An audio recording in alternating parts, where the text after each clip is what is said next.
Salut à tous et bienvenue. Bon, quoi de neuf sur la chaîne Camino? Eh ben écoute, déjà je remercie tous ceux qui s'abonnent, parce que mine de rien, ça commence à faire du monde.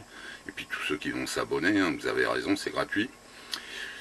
Alors, eh bien écoute, on a une chance inouïe. La pluie continue à nous suivre, hein, le mauvais temps. C'est comme ça, bon, on verra bien, ça va finir par s'arrêter. Ce sera le sujet de la prochaine vidéo, parce qu'on a enfin trouvé le beau temps, mais dans un endroit que tu penseras jamais. Mais enfin bon, c'est comme ça, on verra ça le week-end prochain. Il y a un truc qui m'intéresserait un peu d'avoir de vos retours par commentaire, ou c'est con qu'on peut pas mettre de photos ou de vidéos sur YouTube, c'est dommage quoi, sous les vidéos d'un mec qui fait des vidéos. Mais enfin, c'est le rôle de celui qui conduit pas. Parce qu'aujourd'hui, il faut peser ses mots. Hein. Attention, sans ça, tu te fais traiter de macho. Mais bon, je risque d'y avoir droit, mais c'est pas un problème. Que ça soit l'homme ou la femme qui conduise, moi, personnellement, c'est moi qui conduis.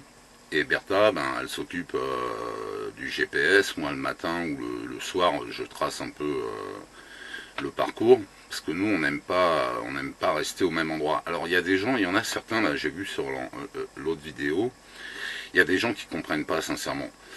Quand on restait un mois dans un camping, ou des fois un mois et demi dans un camping avec le crossover et la moto, même avec le fourgon, parce que j'avais la moto aussi dessus, nous c'est pas compliqué. Le principe, on rentrait dans un camping pendant un mois, en gros, parce que quand tu prends un mois, tu payes vachement moins cher, tu leur dis je reste 30 jours. Et nous, avec la moto, à 9h du mat, c'était direction la douche, café, petit-déj, on monte sur la moto, on rentre à 6h le soir. Moi, j'ai pur la totalité d'un spot. C'est pour ça qu'on est rentré. D'ailleurs, je trouve que c'est le meilleur combo. Hein, dans le voyage, voyager aujourd'hui en camping-car ou avec quel que soit le véhicule, c'est d'avoir avec soi une annexe, comme dans le monde du bateau, tu as ton voilier ou ton bateau moteur, et tu as un Zodiac pour aller faire le con. Nous, avec la moto, c'est exactement ça. Il faut quand même s'imaginer, pour ceux qui s'en souviennent, parce que c'est vrai que sur la YAM, la WR, je regrette cette moto, c'est juste le top, cette bécane. J'avais fait 54 000 km avant qu'on nous la vole. Sur cette saloperie de moto chinoise, j'ai fait presque 4000 bornes. Et sur la petite Honda, la CBF, j'en ai fait un peu plus de 12 000. On n'est pas loin des 70 000 km en bécane. Hein.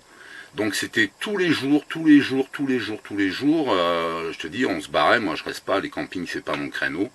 On partait avec la moto, on allait découvrir les endroits, et quand on met même des pistes, tout ce que tu veux, et une fois qu'on avait fait le tour complet, qu'on avait vraiment découvert un spot sur un rayon de 500, 600 km, hein, il nous arrivait de faire 500 bornes par jour avec la moto. À partir de ce moment-là, on faisait 500 km de plus avec le camion, on se refoutait dans un camping et rebelote. Donc il y en a certains, ouais, mais bon, ils roulent beaucoup, ils font beaucoup de kilomètres. Moi, la notion du voyage, c'est pas de rester tanké au même endroit. C'est un truc qui me gonfle. Au bout de 3 jours, j'ai envie de me barrer. Donc c'est pas notre manière. Moi, le voyage, alors après, je comprends, attention, que les gens ils restent 3 mois, 4 mois, 6 mois au même spot. Je critique pas, moi. Mais nous, dans notre cas, il faut pas mélanger que quand on était dans les campings, on avait une bécane, et tous les jours, on n'était pas au camion. Et puis à la bonne époque de Sarkozy, quand on a serré les comptes, j'ai pas peur de le dire, c'est en Crète, je crois, parce qu'ils sont bien fait baiser. Ouais, c'est ça. On avait retiré énormément d'économies d'argent aux distributeurs durant 1 an et demi, et j'avais aussi une énorme somme d'argent dans le camion, dans le camping-car, planqué bien entendu.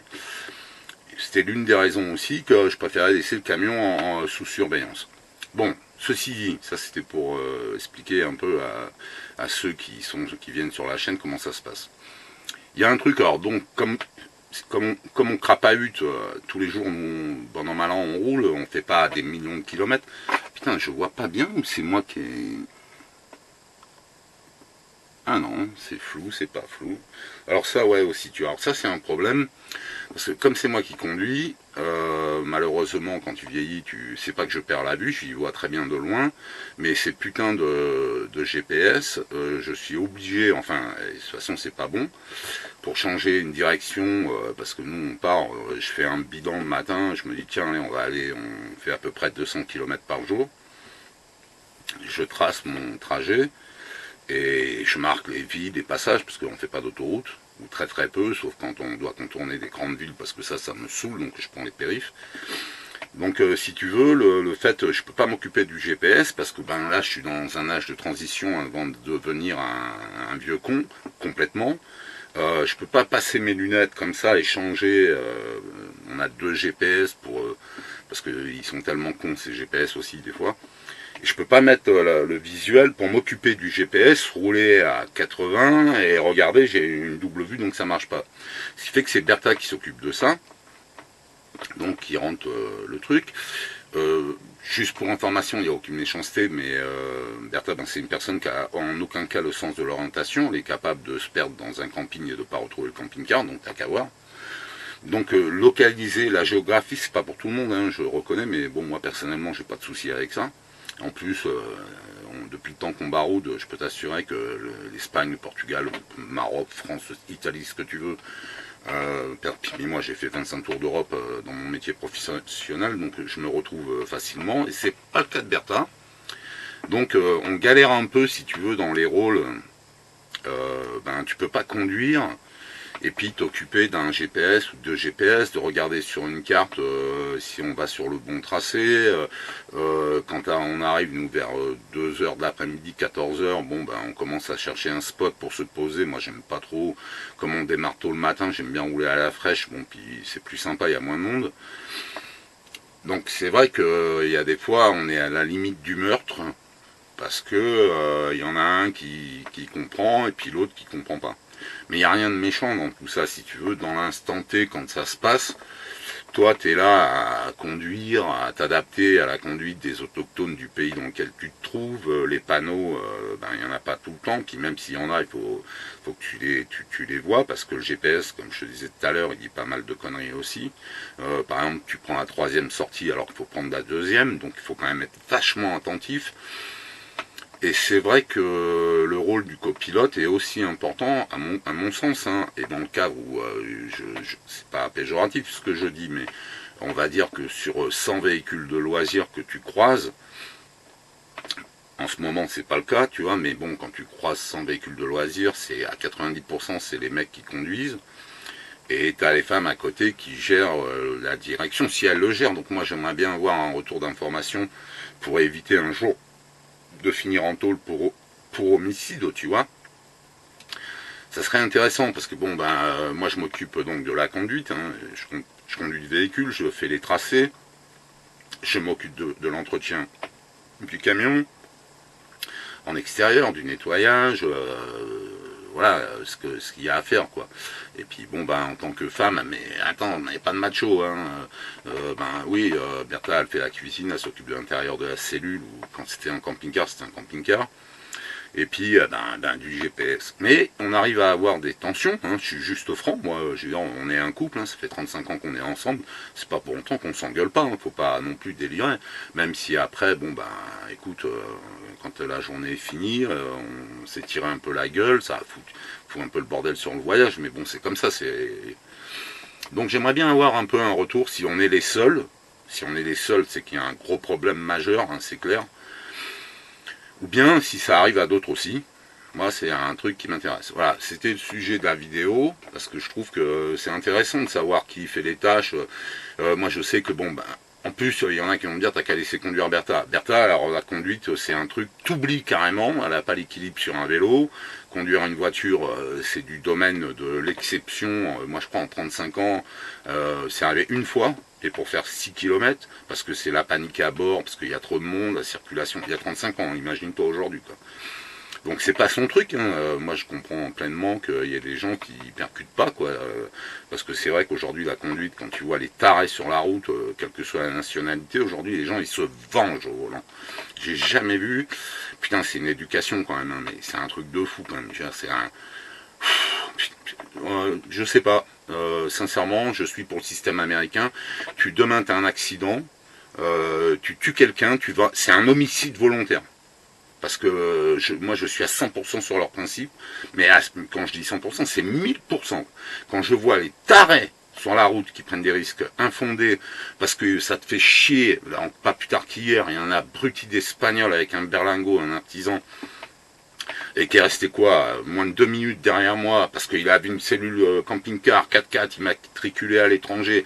Regarde-moi cet enfoiré qui lui est en vacances et moi je vais au boulot. Le mec, il a pris des risques de dingue pour doubler comme un fou au sommet d'une côte sans visibilité. J'étais obligé de me tasser sur le côté. Enfin, laisse tomber, enfin des trucs comme ça, je pense que tout le monde peut en raconter. C'est juste, on est dans une société de merde. J'ai pas peur de dire, les gens deviennent fous. Complètement fous. Putain, même avec les caddies dans les rayons, dans les magasins, des fois tu te dis c'est pas possible, t'es pas au volant de ta bagnole, abruti de naissance. Enfin, passons. Donc voilà, fais-moi un retour si t'as envie. De toute façon, ça va intéresser tout le monde, parce que puis on peut même rigoler d'ailleurs entre autres.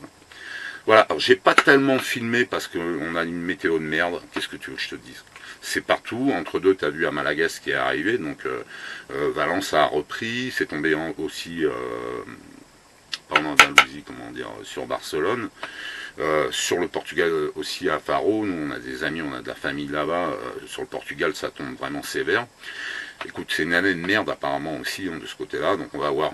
Nous, je te dis, on vient de trouver le beau temps, putain. Tu devineras jamais où je suis. Allez, sur ce bon week-end. Viano de Castelo au Portugal, au nord du Portugal. Sincèrement, c'est une ville qui est, c'est pas tellement, enfin c'est une petite ville, mais c'est franchement très très agréable. Pour une fois, on a un ciel bleu, mais ça va pas durer. Mais c'est un truc à faire parce que, je sais pas, il y a une ambiance, c'est vraiment top. On est au-dessus de Braga où on a passé 3 jours en famille là. Mais cet endroit, je sais pas, il y a un truc qui est vachement bien. Je sais pas, c'est entouré d'eau, de montagnes, c'est pas bruyant. C'est une ville à faire. Alors c'est vrai que c'est tout en haut du Portugal, mais franchement, ça vaut le coup, quoi. Ça vaut le déplacement. Ouais, j'ai filmé cette cellule des Allemands, là, comme d'habitude, sur un Amarok V6. Bon, c'est une cellule intégrée, hein. Elle est pas autoportée. C'est pas mal quand même. Camina, c'est la dernière ville du Portugal, frontalière. D'un côté, tu as l'Espagne, de l'autre côté, tu as le Portugal. Ça a beaucoup de charme aussi. Bon, là, par contre, ça pèle, hein, il fait 9 degrés, je t'explique pas. Putain, franchement, on a une chance inouïe avec la météo, c'est fou. Comme tu peux remarquer, il n'y a personne dehors, hein, d'ailleurs. Mais c'est chouette à faire. Si t'as pas de place pour t'asseoir, tu me le dis, il y a 600 mètres de banc, c'est la première fois que je vois un truc comme ça. L'Espagne, allez, avec son ciel gris aussi, la Corogne. La Corogne, c'est franchement un lieu magnifique aussi. C'est une région d'Espagne dans le nord. Sur tout le long du littoral, c'est impressionnant. Tu te croirais dans une île parce que t'as des îlots en face de toi. Franchement, ça en vaut le détour. Alors l'été, c'est blindé, hein, c'est ultra réputé la Corogne. Mais sincèrement, c'est super chouette à faire. Il y a une ambiance aussi qui est vachement sympa. Les paysages sont magiques. Et puis bon voilà, c'est comme tout, hors saison, bon il y a beaucoup moins de monde, mais c'est comme ça quoi.